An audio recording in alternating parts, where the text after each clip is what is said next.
Good evening. My name is Aditya West. Today we will complete the whole answer key.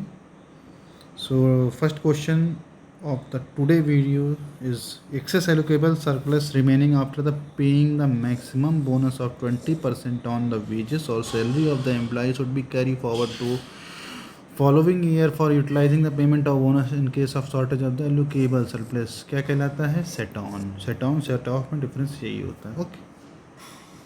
Maximum bonus 20%. No discrimination to be made while recruiting, ये आपको section 5 में लिखा हुआ है. ठीक है. Article 39 equal pay for equal work इसी से रिलेटेड है. ठीक है, याद कर लीजिए, बहुत इंपॉर्टेंट है. इसके बाद आपका ये सब क्वेश्चन तो शायद ही सेक्शन 6 में है, लेबर ऑफिसर है. ठीक है. Equal remuneration act is it is the duty of the every employer to maintain register and other document. Section 15 क्या बोलता है? पेमेंट ऑफ बोनस एक्ट में सेट ऑन और set off of the allocable surplus. As per the Equal Remuneration Act, every advisory committee shall be consist of 10 members, जिसमें से शायद 1/2 जो होती हैं इसमें वुमेन होती हैं. The payment of bonus act आपका 25 सितंबर 1965. तो ये आपका आज 26 सितंबर को ये वीडियो रिकॉर्ड कर रहा हूँ, कल की डेट से आज से 60 साल पहले ये एक्ट आया था. सेक्शन 3 में ये लिखा है act to have overriding effect. Equal remuneration act में, ईपीएफ एक्ट में बेसिक वेज कौन से सेक्शन में है? सेक्शन 2B, बहुत इम्पोर्टेंट. ठीक है. इसके बाद शेड्यूल 3 में क्या लिखा हुआ है? ESI, ये आपका एम्प्लॉय कंपनसेशन एक्ट है. इसमें लिखा है ऑक्यूपेशनल डिसीजर. ठीक है. Which of the following entities can appoint a chairman and vice chairman. कौन एंटाइटल्स है इसके लिए? SIC एक्ट में सेंट्रल गवर्नमेंट है. ठीक है. Where can the ESI act not be applied? Seasonal factories में नहीं लगता है. Which section of ESI act deals with the social security officer? Section 45. और इसी एक्ट का सेक्शन 44 का भी शायद क्वेश्चन ऊपर था, तो पढ़ लीजिएगा. Section 2D of the EPFO act, ये आपका कंट्रोल इंडस्ट्री, इसकी डेफिनेशन ALC के एग्ज़ाम में आई थी, पढ़ लीजिएगा. What is the term of office of the members of the corporation under the ESI act? 4 साल का होता है. As per the employee compensation act, who is considered as a minor?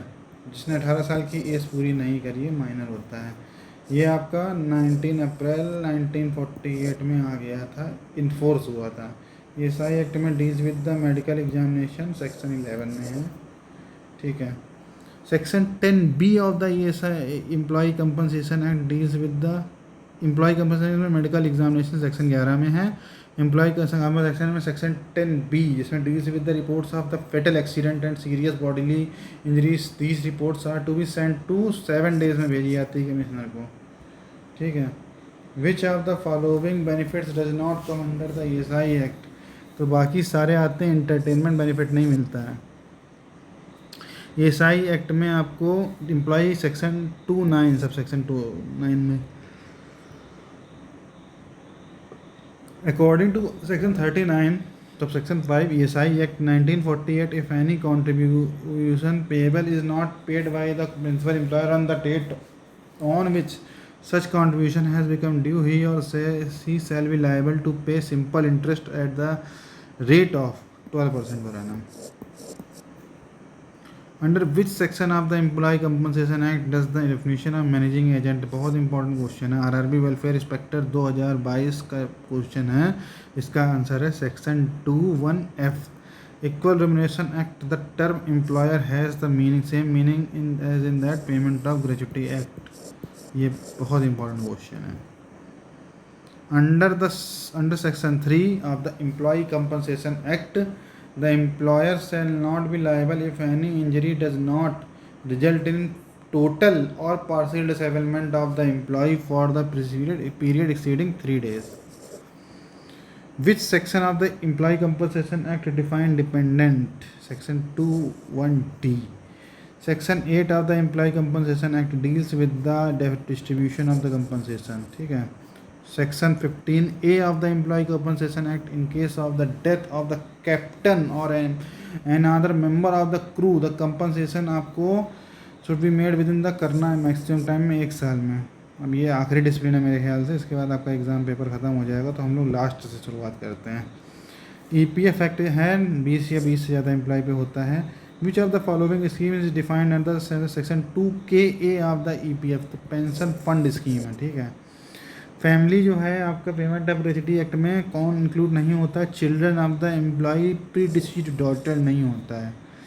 Gratuity determination of the gratuity है section 7 sub section 7 payment of gratuity act any person aggrieved by an order of the controlling authority में prefer an appeal to the appropriate government है, कहीं नहीं कर सकता। बाकी section 2S of the payment gratuity act wages में आपका dearness allowance होता है, ठीक है। Which section of the maternity benefit act state the right to the payment 5 में सेक्शन 5 है, ठीक है। As per the maternity benefit act the women who returns to the duty after delivery shall be allowed in the course of the her daily work 2 additional breaks, nursing break जो होते हैं 15 month का जब तक नहीं हो जाता, ठीक है। Payment of gratuity act the employer shall arrange to pay the amount of gratuity within the 30 days, ठीक है। इसके बाद the payment of gratuity applicable 10 या मोर में होता है। EPF एक्ट 15,000 की बेस सीलिंग है। By the virtue of the section 13 of the payment of gratuity act gratuity payable to a workman is not liable to attachment in execution of any decree और order of any revenue code, any civil code, any criminal code, तो इसकी ज़रूरत नहीं है इसमें, ठीक है, मिलनी ही है वो।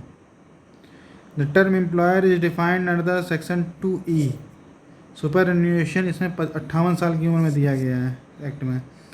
Which section under the payment under the EPFO act ELI, ये आपका EDLI से है सेक्शन 6C।